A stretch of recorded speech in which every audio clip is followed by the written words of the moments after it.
படைத்த வீரங்கள் இமை விளங்கும். போகாத பாதையில் வந்தான், தடையில்லா மனம் தள்ளி தீராத விழிகள் திருமணம் கண்டான். விழிச்சிமை நீரூட்டான் தமக்கு புரியாத மைந்தன் தாய்த்தான். ஓடி வருவான் காணுமா வந்தான், புன்னகை சுமந்தான் வாழ்க்கை.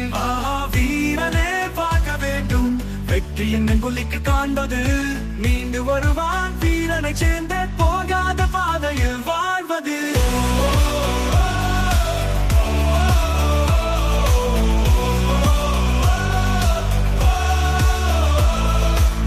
நிலவொளி முழுமையுமானது, நினைவுகளின் ஒசை கேட்டு கனவுகளை அங்கே பார்த்தேன். சமுதாயம் புறப்பட்டு போகிறேன்.